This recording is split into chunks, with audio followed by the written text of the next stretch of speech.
Dearest super spreaders, many of you will note that I am a no, not yet. Hold on.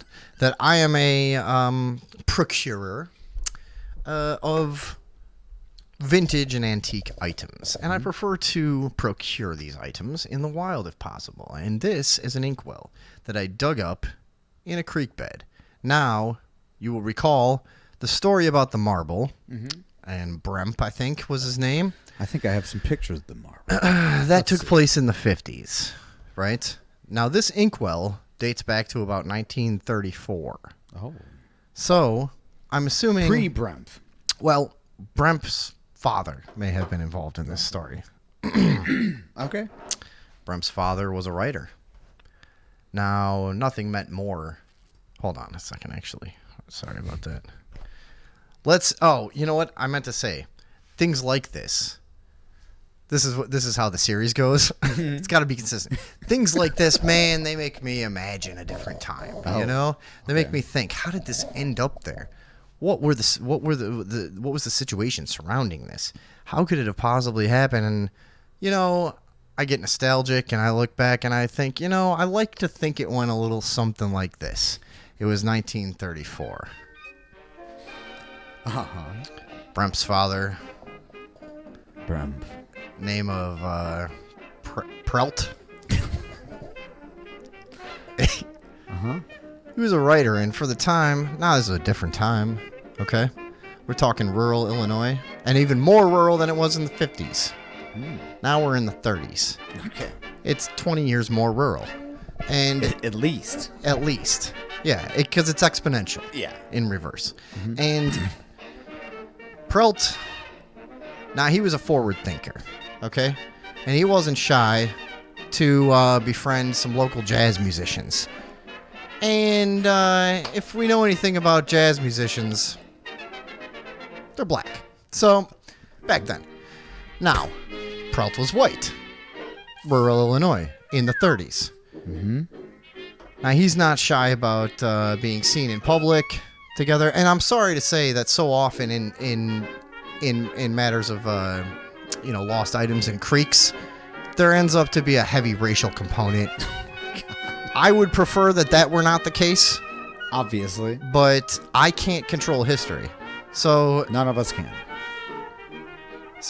he befriends some local jazz musicians and is seen at a local delicatessen ordering hero sandwiches and hoagies with his new friends. Well, some of the farm boys happen to be outside, and well, they swung one leg and then the other. Cowboy boots fell into a dusty parking lot, and they looked into the window, and what did they see? Prelt and his new friends. And well, they took exception to that. Now, this was not the time where men were tolerant of what they considered to be undue racial interaction and mixing. Okay, different time. Believe me, I don't want to tell this story, but it's true. They hatched a plan. Now they ducked back behind the John Deere. Yeah. They gathered each other around and they said, look at Prelt. The hell does he think? Now, he represents their community. In their mind, Yeah, of course. he represents a danger. They see what's going on in the cities and the urban neighborhoods, and they don't want it coming out to where they are. The music Which is one Prelt, thing. Illinois. No, it's Lamont, Illinois. Yeah. That's right. 1934. Okay? Now, the music is one thing. They're okay with having what did they call them back then? Moon crickets, as I think. Yeah. Okay, no, this is them. This is what the I know. reality I is. know. I don't like it. They were jazz but musicians, it's, so That's the thing, though. So they were comfortable with They were them as just jazz entertainers, musicians. Okay, but I get it. Once they had infiltrated the actual fabric of the community, now these old farm types, they didn't like this. So they ducked back behind the John Deere. They had their little football huddle. They go, you know what? We're going to get old Prelt. When he leaves out of here, he's going to feel the wrath of the righteous outrage of this community. Now, Prelt takes off. He says goodbye to his new friends. and he heads off down Old Bluff Road, down past the trout hatchery, right? Yeah, that's where it happened. And on down to the old infamous farmhouse where I get all my stuff. And little does he know, in the shadows, along the tree line, a John Deere with 5 good old boys is creeping along behind him. And they know that Prelt always pauses outside to water his chickens. Yeah, he's jerking off. They had to do that back then. And so they crept up as he was milling around outside his house. Sure. And don't forget, Prelt was a passionate writer. And I didn't. he always carried ink in his pocket. Of Now, course. they crept up behind him. Like any prolific writer does. They crept up behind him. He never saw it coming, I'm sad to say. The good old boys. You're familiar with a gardening hoe? I'm familiar with all types of hoes. Well, they shot him in the back of the head with a gun. My God. Yeah, but the thing is, he didn't die right away. He It was one of- thrashed about. the bullet, it hit him. Pieces Oh. of his skull were knocked into his brain.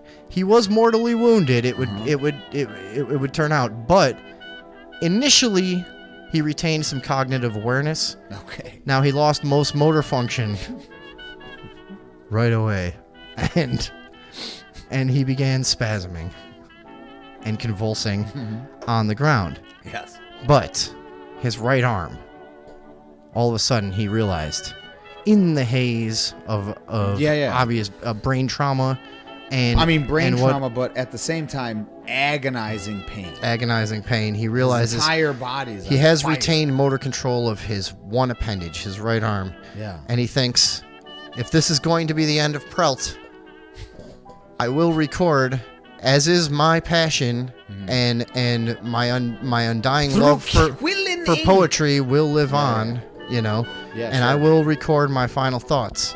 And he took the inkwell out, and he dipped a feather into it, That's where it is. and he wrote a beautiful poem. Now here's the sad thing. Okay. It began to rain. And it rained for hours before Prelt's body was discovered. The words on the page were indecipherable and blurred. The inkwell was tipped over, spilling out into the creek. And as they gathered his body and prepared his funeral, Yeah. not a soul noticed The inkwell. what would become a treasured relic. This glass inkwell from 1934, My which God. belonged to the passionate writer Prelt.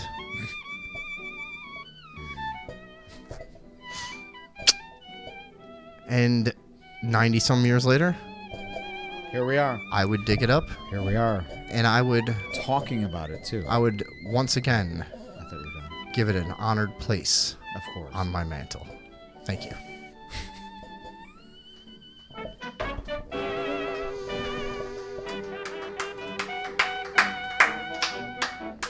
I will Okay. say this. Off the cuff, goddamn. Not terrible. Not very good. All right. So We're that's at the like story of Prelt. 4:02, you fucking piles of shit. Is Yeah, we're outta anyone here. even in here? There's still 7 people? Yeah, that's All fine. right. But, all right.